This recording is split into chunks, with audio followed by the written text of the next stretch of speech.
আসসালামু আলাইকুম, আমি সুমাইয়া শিরিন হুমায়রা, বঙ্গবন্ধু শেখ মুজিব মেডিকেল কলেজের ফাইনাল ইয়ার এমবিবিএস একজন পরীক্ষার্থী। ভিলেজ নিউট্রিশনের আজকের স্বাস্থ্য বিষয়ক পর্বে আপনাদের সকলকে স্বাগতম। আজকে আমরা কথা বলবো খুবই ইউজুয়াল বা কমন একটা টপিক বলা যায়, যে আমাদের বডিতে কফির ইফেক্টটা কি। Is it good to take coffee or not? যেহেতু আমি নিজে একজন মেডিকেল স্টুডেন্ট, সো আমার পড়াশোনার প্রেশার বলেন বা ডে টু ডে লাইফে আমার দেখা যায় যে অনেক এক্সামস থাকে, বা এটার জন্য আমার নিজেকে অনেক ফ্রেশ বা একটু পড়ার জন্য মোটিভেট করতে হলেও কিন্তু আমি রেগুলার বেসিসে প্রায় দেখা যায় যে 2 কাপ তো কফি খেয়েই থাকি। তো এরকম আমাদের মতো যারা রয়েছেন যে হয়তো বা নিজেকে অনেক সময় পর্যন্ত কাজে রাখতে হয় বা খুব বেশি ব্যস্ত থাকতে হয়, তাদেরকে নিজেদের সতেজ রাখতে হোক বা ঘুম ঘুম ভাবটা দূর করতে হলেও কিন্তু আমরা কফি বা ক্যাফেইনের প্রতি অভ্যস্ত হয়ে পড়ি। এই যে আমি রেগুলার বেসিসে কফি নিচ্ছি, এই কফি খাওয়াটা আমার জন্য ঠিক কতটা উপকারী, বা এই যে রেগুলার বেসিসে কফি খাওয়ার জন্য কি আমার বডি কি কোনো ধরনের হ্যাজার্ডাস সিচুয়েশনে পড়ার সম্ভাবনা রয়েছে কিনা, বা আমার বডির কোনো ক্ষতি হওয়ার প্রবণতা আছে কিনা,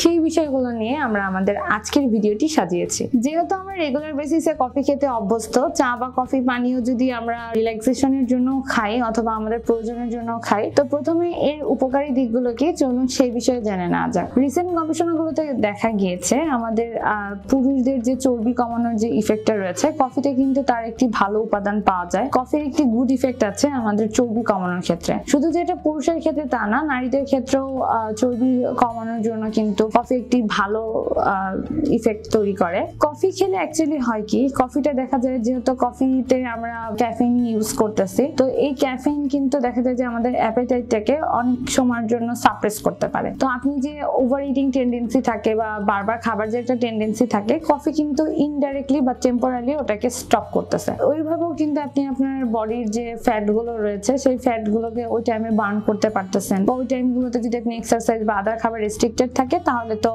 বলা যায় যে এটা আরো বেশি ফ্রুটফুল হয়ে ওঠে। অ্যাকচুয়ালি আমাদের বডির যে অর্গান গুলো রয়েছে, তার হার্ট, লাং, লিভার, এইসব বা স্মল ইন্টেস্টাইন, এইসব অর্গান গুলোর প্রতি বা অর্গান গুলোর ওপরে কফির কি ধরনের ইফেক্ট। শুরুতে যদি আমি লিভার নিয়ে বলি, লিভারের যেহেতু বিভিন্ন ধরনের ডিজিজ এখন খুবই কমন, বিশেষ করে সিএলডি হতে পারে। প্রথমে হেপাটাইটিস বি থেকে যদিও এটা শুরু হয়, তো হেপাটাইটিস বি যদি আক্রান্ত হন কোনো কারণে বা লিভার সেল গুলো ড্যামেজ হয়ে যায়, আলটিমেটলি একসময় এসে দেখা যায় যে লিভার সিরোসিস হচ্ছে বা লিভারের ক্যান্সার যেটাকে আমরা বলি। তো এই ধরনের প্রবলেম গুলো হওয়ার সময় যে ধরনের প্রসেস চলতে থাকে আমাদের লিভারে, এই প্রসেসটাকে ত্বরান্বিত করতে অর্থাৎ প্রসেসটাকে রোধ করতে কিন্তু ক্যাফেইন অনেক বেশি হেল্পফুল। আপনি যদি রেগুলার বেসিসে 2 থেকে 3 কাপ করে কফি খান বা 2 কাপ পর্যন্ত কফি খান, অবশ্যই সেটাতে সুগারের পরিমাণটা কন্ট্রোলে রেখে, তাহলে দেখা যায় যে আপনার লিভার বেশ সময় পর্যন্ত হেলদি থাকবে, এবং এই যে লিভার ঘটিত যে ডিজিজ গুলো রয়েছে বা কমপ্লিকেশনস গুলো রয়েছে, সেগুলো থেকেও কিন্তু আপনি অনেক সহজে পরিত্রাণ পেতে পারেন। তবে শুধুমাত্র যে কফিরই এটা একটা গুড ইফেক্ট হবে তা না, তার সাথে আবার আদার জিনিসগুলো এটার সাথে রিলেটেড আছে। তো এই বিষয়ে লিভারকে সুস্থ রাখতে বা লিভার জনিত রোগে আমাদের কি করণীয়, এই ভিডিওটি আপনি আমাদের চ্যানেলে পেয়ে যাবেন। আশা করি ওই ভিডিওটি দেখে আপনি এই সম্বন্ধে একটি সুস্পষ্ট ধারণা পাবেন। লিভারের পর আমরা যদি কোনো অর্গান নিয়ে বেশি চিন্তা করি যেটার মধ্যে ক্যাফেইনের একটা ভালো ইফেক্ট আছে, অর্থাৎ কফির ভালো ইফেক্ট আছে, সেটা হচ্ছে হার্ট। গবেষণায় দেখা গিয়েছে যে 15% পর্যন্ত করোনারি ডিজিজ গুলো কিন্তু কফির ইফেক্টের কারণে বেশ ভালোভাবে প্রতিরোধ করা সম্ভব হয়। অর্থাৎ আপনি যদি রেগুলার বেসিসে কফি খান, তাহলে এই কফিটা কিন্তু আপনার করোনারি যে ডিজিজ গুলো আছে, এই ডিজিজের রিস্ক হওয়ার সম্ভাবনাটা কিন্তু অনেকাংশে কমিয়ে আনবে। আরেকটি বিষয় এটা নিশ্চিত করেছে যে সকল ব্যক্তিরা রেগুলার বেসিসে কফি নিচ্ছে, তাদের হার্ট ফেলিয়ার হওয়ার যে চান্স, এবং যারা কফি স্কিপ করে বা কফি খায় না, তাদের হার্ট ফেলিয়ার হওয়ার চান্সেস এর মধ্যে কিন্তু একটা সিগনিফিক্যান্ট রাইজ রয়েছে। অর্থাৎ আপনি যদি রেগুলার বেসিসে কফি নিয়ে থাকেন বা কফিতে অভ্যস্ত থাকেন, তাহলে আপনার হার্ট ফেলিয়ার হওয়ার চান্স কিন্তু ওই সকল ব্যক্তিদের তুলনায় অনেক কম থাকবে। আমরা অর্গান স্পেসিফিক ছাড়াও আর কি হেল্প পাই এই ক্যাফেইন থেকে। ক্যাফেইনকে যেহেতু আমরা একটা সিএনএস স্টিমুলেটর হিসেবে ধরে থাকি, সো আপনি যদি কফি খান, তাহলে অনেক সময় পর্যন্ত দেখা যায় যে আপনি আপনার ঘুমটাকে কন্ট্রোল করতে পারতেছেন। বিশেষ করে আমরা যারা ছাত্র সমাজ আছি, তাদের দেখা যায় যে পড়াশোনা করার জন্য সারাদিন ক্লাসের পরে খুব বেশি টায়ার্ডনেস চলে আসে। এই টায়ার্ডনেস দূর করে লং টাইম পর্যন্ত ঘুম কন্ট্রোল করে যদি আমরা ভালোভাবে পড়াশোনা করতে চাই, আমাদের সিএনএসটাকে স্টিমুলেট করতে চাই, সেক্ষেত্রে কিন্তু কফি খুব বেশি হেল্পফুল। তাহলে দেখা গেল যে অর্গান স্পেসিফিক ভাবে বা আমাদের সামগ্রিক টায়ার্ডনেস ফ্যাটিক দূর করার জন্য কিন্তু কফি খুব বেশি হেল্প করতেছে। তাহলে কি কফি আমার শরীরে কোনো ক্ষতির কারণ হতে পারে না, বা কফি কি অলওয়েজ আমার জন্য হেল্পফুল? এখানে কিছুটা কন্ট্রাডিকশন রয়েছে। কফি খেলেও আমাদের বডিতে কিছু ক্ষতিকারক প্রভাব পড়তে পারে, তবে যদি সেটা আপনি কফির সাথে আদার্স যে আইটেম গুলো রয়েছে, অর্থাৎ যে কফির সাথে আমরা যে দুধটা নিচ্ছি সেটা যদি খুব বেশি ফুল ক্রিম দুধ হয়ে থাকে, বা আপনি যদি অতিরিক্ত চিনি নেন, সেক্ষেত্রে কিন্তু এই কফিটা আপনাকে হেল্পফুল থেকে আরো বেশি হার্মফুল এর দিকে নিয়ে যাবে।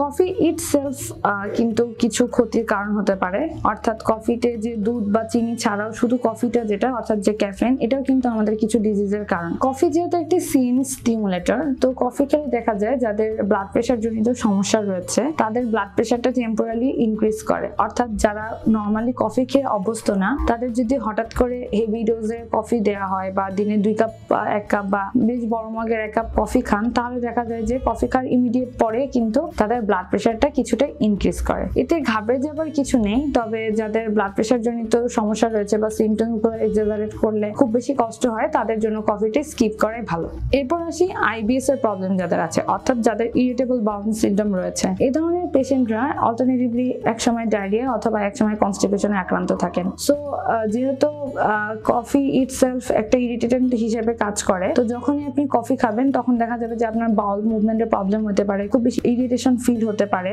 ডিসকমফোর্ট ফিল হয়, এবং দেখা যায় যে অ্যাসিডিটির মতো প্রবলেমগুলো অনেকের ক্ষেত্রে দেখা দেয়। যদিও বিষয়গুলো খুবই রেয়ার, আইবিএস এর রোগীর ক্ষেত্রে মূলত এই ইরিটেশন থেকে বা ইরিটেটিং বাউল সিনড্রোমটার জন্যই কফিটা তাদের জন্য স্যুট করে না। ক্যাফেইনের আরেকটি ডিসঅ্যাডভান্টেজ হচ্ছে যেহেতু এটা ডায়াবেটিক, সো খেয়াল করলে দেখবেন কফি খাওয়ার কিছুক্ষণ পরে কিন্তু বেশ কয়েকবার আপনাকে ওয়াশরুমে যেতে হচ্ছে ইউরিন পাস করার জন্য। সো যে সকল মায়েরা ব্রেস্ট ফিডিং করান তারা এই সময়গুলোতে এমনি একটু ডিহাইড্রেটেড থাকেন, অর্থাৎ বাচ্চাকে ব্রেস্ট ফিডিং করার জন্য তাদের বডিতে পানির ঘাটতি হয়। তো আপনারা যদি অভ্যস্ততার কারণে এই সময় পাশাপাশি কফিও খান, তাহলে কিন্তু বডি আরো বেশি ডিহাইড্রেটেড হয়ে যেতে পারে, আর ডিহাইড্রেশন থেকে হেডেক বা ফ্যাটিক এ ধরনের যে কোনো সমস্যায় আপনারা সম্মুখীন হতে পারেন। সো ব্রেস্ট ফিডিং মাদারদের জন্য বেটার হচ্ছে এই সময়টা কফিটাকে কিছুদিনের জন্য স্কিপ করে যাওয়া। স্পেসিফিক্যালি যখন আপনি আপনার বেবিকে এক্সক্লুসিভ ব্রেস্ট ফিডিং করাচ্ছেন, তখন আপনি চেষ্টা করবেন কফিকে হাইয়েস্ট হলে দিনে মাত্র একবার খাওয়ার জন্য, যদি আপনার বেশি অভ্যস্ততা থাকে, আদারওয়াইজ এটাকে স্কিপ করাই বেটার। এতক্ষণ আমরা যে কথাগুলো বললাম সেগুলো অ্যাকচুয়ালি কফির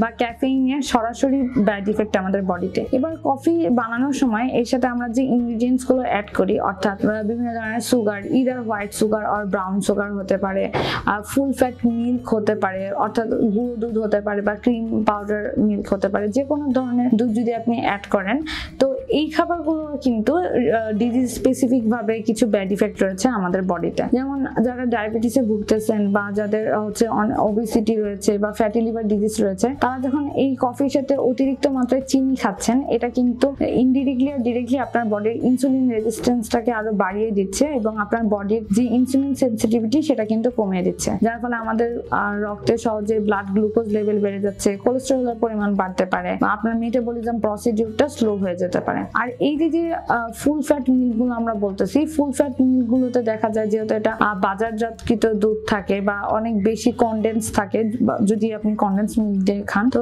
এই ধরনের ফুল ফ্যাট মিল্ক গুলো কিন্তু আপনার বডির কোলেস্টেরল লেভেল বাড়ানোর জন্য দায়ী। সো কফি যদি একান্তই আপনার এই ধরনের ডিজিজ কন্ডিশনে খেতে হয়, সেক্ষেত্রে আপনি চেষ্টা করবেন র কফিটা খাওয়ার জন্য, অর্থাৎ কুসুম গরম পানিতে জাস্ট 1 চামচ বা পরিমাণ বন্ধ কফি নিয়ে সেটি আপনি খাওয়ার চেষ্টা করবেন। অনেকে আবার দেখা যায় এটার সাথে কোকোনাট মিল্ক খেতে চায়, তো যাদের অ্যালার্জি রিলেটেড প্রবলেম আছে বা স্পেসিফিকলি কোকোনাটের সাথে অ্যালার্জি রিলেটেড থাকে, তো তাদের ক্ষেত্রে কিন্তু তখন কফি খাওয়াটা অনেক বেশি হার্মফুল হয়ে পড়ে। সো কফি তখন আপনি চেষ্টা করবেন যে কোনো ধরনের র কফি খেতে, যদি খুব বেশি অভ্যস্ততা থাকে, আদারওয়াইজ কফিটাকে স্কিপ করতে পারেন। আশা করি কফির মেরিটস এন্ড ডিমেরিটস সম্বন্ধে এই ভিডিওটা দেখে আপনারা একটা ক্লিয়ার ধারণা পেয়েছেন। অ্যাকচুয়ালি আমাদের ডে টু ডে লাইফে বা কর্পোরেট লাইফে কফি আমরা খুব কম মানুষই আছে যে একেবারে স্কিপ করে থাকতে পারি। সো কফি খাওয়ার ক্ষেত্রে কিন্তু আপনাকে কিছু টিপস অবশ্যই ফলো করতে হবে। কফি খাওয়ার সময় অতিরিক্ত সুগার বা অতিরিক্ত কনডেন্স মিল্ক খাওয়া যাবে না। র কফিটাই আপনার জন্য খুব বেশি ভালো, এবং দিনে চেষ্টা করবেন 2 কাপের অতিরিক্ত কফি কখনোই না খাওয়ার জন্য। ধন্যবাদ আমাদের সাথে থাকার জন্য। আশা করি এই ভিডিওটি দেখে আপনি এবং আপনার আশেপাশে যারা আছে তারা উপকৃত হবেন এবং তথ্যগুলো আপনি অন্যদের সাথে শেয়ার করবেন। আমাদের ভিডিওটি ভালো লাগলে অবশ্যই আমাদের চ্যানেলটি চ্যানেলটিকে সাবস্ক্রাইব করবেন। আপনারা আপনার পরিবারের সুস্বাস্থ্য কামনা করছি।